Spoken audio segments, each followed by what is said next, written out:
E o clima pode impactar diretamente a nossa saúde, não é verdade? Por isso, com a chegada do frio, é importante manter a imunidade forte, principalmente para combater doenças causadas pelo vírus influenza, como H1N1 e também a síndrome respiratória aguda grave. A gente assiste agora na reportagem. O frio chegou em Santa Catarina e, com a chegada do inverno, é importante estar atento ao aumento significativo dos casos de H1N1 e síndrome respiratória aguda grave. Essas doenças respiratórias, causadas pelo vírus influenza, impactam diretamente na saúde em geral e resultam em um aumento nas internações hospitalares. Especialmente em relação às gripes, aos resfriados, às infecções respiratórias, a gente vê muito o contágio, né, das pessoas contaminadas para quem tem um contato próximo. Então, sempre quem tem sintoma respiratório vai passar por um determinado tempo aquela infecção para as pessoas ao seu redor. A H1N1 é conhecida pela rápida disseminação, principalmente em grupos de risco, como crianças, idosos, gestantes e pessoas que já possuem problemas respiratórios, o que pode agravar muito mais. Já a síndrome respiratória aguda grave é justamente uma complicação decorrência H1N1. Assim como a gente aprendeu durante a pandemia da Covid, né, quem está resfriado tem que evitar contato com muitas pessoas, especialmente aquelas que são mais frágeis, que são os idosos acima de 60 anos, as crianças abaixo de 2 anos, ou as pessoas que já têm doença prévia, né, como diabetes, hipertensão, cardiopatias, problemas pulmonares. Usar sempre a máscara no contato com os outros, né? Mas atenção, pois as doenças infecciosas têm alguns sintomas em comum. Por exemplo, dor de cabeça, febre, inapetência, às vezes náuseas, aquele mal-estar, aquela fraqueza que a pessoa sente muitas vezes. Toda infecção tende a dar isso. A infecção respiratória vem com sintomas respiratórios. Então, a síndrome gripal, ela é caracterizada por tosse, por dor de garganta, junto com esses outros sintomas, né? A síndrome gripal também costuma ter sintoma nasal, coriza, espirro, obstrução. Então, qualquer vírus respiratório, infecção respiratória dá esses sintomas. Então, alguém está com gripe, está tendo falta de ar, aperto torácico, ou a tal da cianose, né? Ou queda da saturação, ou sempre procurar atendimento médico, que parece ser um quadro mais importante. Por isso é sempre importante relembrar que a medida mais importante e eficaz é a prevenção. E claro, assim como qualquer infecção, uma vida saudável ela exige que a gente tenha um sono adequado, que tenha atividade física, alimentação balanceada. É esse conjunto de fatores que faz a nossa imunidade estar mais preparada e especificamente para as infecções respiratórias, especialmente a gripe, a vacina, né? A vacina é um grande aliado na proteção individual e da comunidade. Dessa maneira que a gente consegue se prevenir das doenças respiratórias, evitando contato com as pessoas infectadas e as pessoas que estão com sintomas também respeitar o próximo, né, e usar máscara. A vacina, a atividade física, o sono, a alimentação, né? São todos esses fatores que ajudam a gente a nos manter saudáveis. Hospital Santa Catarina apresenta o quadro Posso Completar?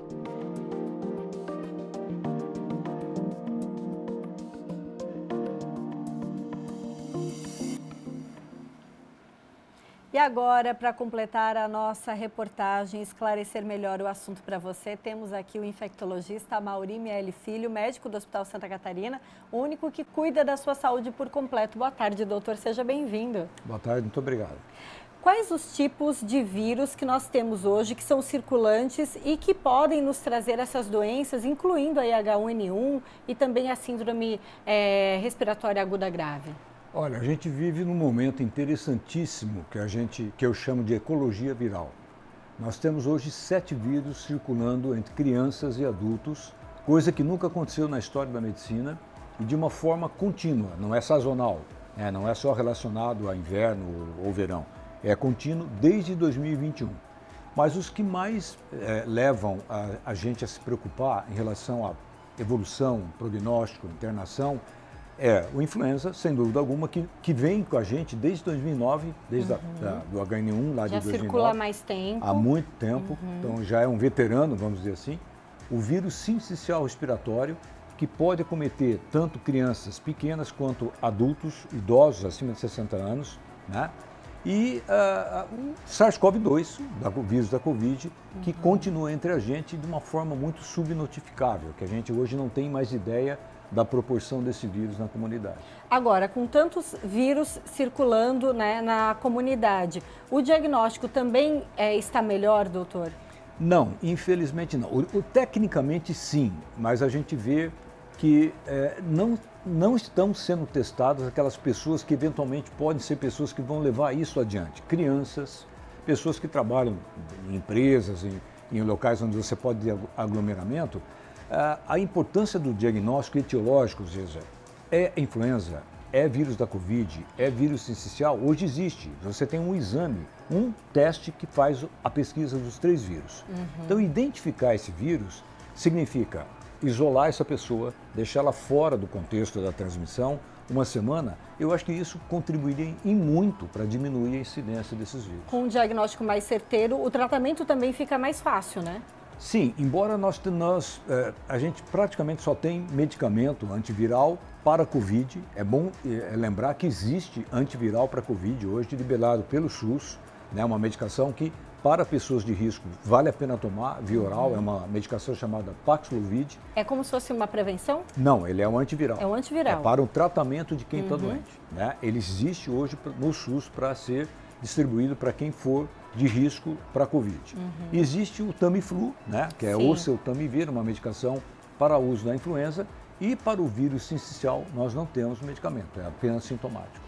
Agora, com tantos sintomas semelhantes, né, desses vírus, dessas síndromes gripais, como fazer, então, para que esse tratamento seja mais efetivo? Passar pelo médico, eu acho que é uma das primeiras providências. Muitas vezes, chegar na farmácia, pedir um medicamento igual que a outra pessoa está tomando, pode também mascarar alguns sintomas, né, doutor? Exatamente. Primeiro, nunca se automedicar. Eu acho que essa é a primeira dica, né?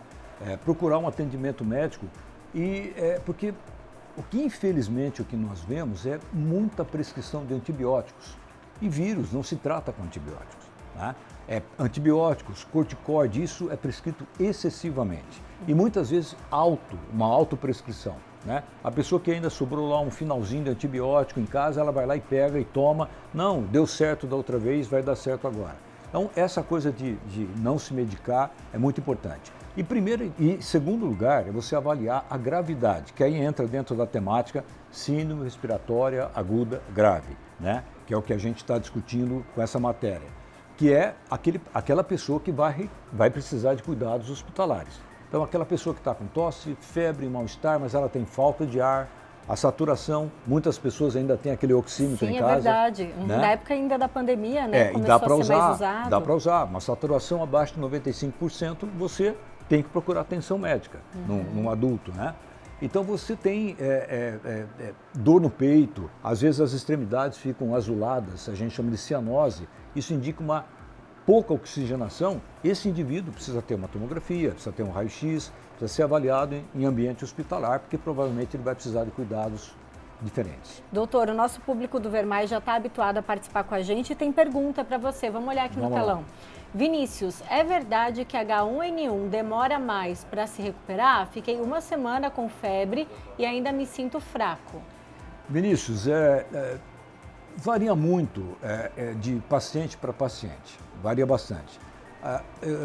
Na infectologia nós temos uma máxima assim, quanto mais vírus você entra em contato, mais doente você vai ficar. Então o que importa muito é a carga viral. Às vezes você vê um indivíduo que pega uma gripe, definitivamente um H1N1, que no terceiro dia ele já está bem.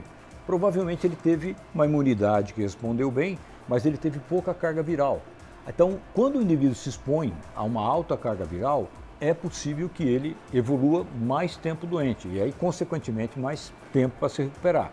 E outra coisa é se ele não complicou, né? Se aquela pneumonia ou aquela infecção viral não virou uma pneumonia bacteriana, o que justificaria um arrastamento do caso, né? Doutor, quais são as dicas de um infectologista para que a gente possa se prevenir? Por exemplo, na Covid aprendemos que o ideal, quando tem tosse, algum sintoma, usar máscara, não se expor perto de outras pessoas. O que a gente pode aí tirar de lição do que a gente já vem aprendendo no dia a dia? Primeiro, lembrar que dessas 3 doenças que eu citei, 2 têm prevenção por vacina. Então a influenza está aí, a vacinação, a campanha de Verdade. vacina é muito importante, crianças, até os idosos, né? Tem uma campanha feita sempre todo ano. Infelizmente a adesão não é aquela que a gente gostaria que fosse. E a vacina ajuda demais na prevenção. Mais em jovens, em crianças, menos em idosos, mas mesmo assim uma proteção muito boa. Reforça a nossa imunidade, a gente pode dizer isso? Ajuda a nossa imunidade, eu diria, né? Porque nós vamos nos defender de qualquer maneira, mas a vacina te dá anticorpos, ela proporciona que você promova mais anticorpos e você tem, vamos dizer, evita que você pegue a gripe, sim, mas mesmo que pegar, se não preveniu, ela evita que você tenha sintomas graves. Como foi a da Covid? Lembrar que a vacinação da Covid continua, nós temos reforços, não temos uma adesão boa nesses reforços e agora foi lançada a vacina para vírus sincicial respiratório. Infelizmente só em rede privada, não está disponível na rede pública por hora. E que ajuda e é recomendada para pessoas acima de 60 anos. Então acho que a prevenção vacinal e o restante é aquilo que a gente aprendeu. Tem sintoma? Evita ir trabalhar, ou então põe máscara, transporte público, porque você passa a ser... Adiante, os pais não levem a criança, não deixa a criança ir para a escola se ela tiver sintoma respiratório. Verdade. Né? Doutor, dá tempo de mais uma pergunta? Vamos lá olhar para o telão, tem mais participação. A Marta pergunta, a dengue tem alguma relação com síndrome respiratória? Pode deixar a respiração mais pesada? Porque a minha tia teve falta de ar. A dengue, quando acontece um caso desse, isso aqui a gente chama de dengue grave já, né? Porque o problema da dengue não é como nós estamos discutindo aqui, não é que o vírus vá até o pulmão e cause dano no pulmão, como são os vírus respiratórios. A dengue não é um vírus respiratório, né? É um vírus que afeta o sistema vascular como um todo. Quando uma pessoa que está com dengue tem falta de ar, ela deve imediatamente procurar atenção médica, porque ela pode estar com congestão pulmonar. Aquilo que a gente chama de edema pulmonar é secundário a um choque, a uma desidratação que esses pacientes acabam tendo. Então preocupa bastante, e isso é um sinal de alerta na dengue, pode ser que você precise de uma internação, cuidados hospitalares. Então foi uma ótima pergunta. Muito bom, né? Bom destaque. Doutor, dá tempo de mais uma. O pessoal está participando, mandando muitas perguntas, agradeço demais. Jussara, cigarro eletrônico pode levar a alguma doença pulmonar para quem não fuma? Pode. Na verdade, não tanto quanto a nicotina, não tanto dano como a gente vê, enfisema, câncer de pulmão, como a gente vê com o tabagismo comum, mas de certa forma já tem estudos relatando que esse cigarro VAP, né, esse cigarro eletrônico, ele afeta sim a capacidade pulmonar e isso vai ser um fator de risco para uma infecção respiratória. Eu não recomendaria, como não recomendo cigarro para ninguém. Eu acho que isso fica a lição que não vai fazer bem. Né? Verdade. Doutor, muito obrigada pelas informações, pela presença aqui. A gente conversou com a Mauri Miele Filho, que é infectologista. Obrigada, doutor. Até a próxima.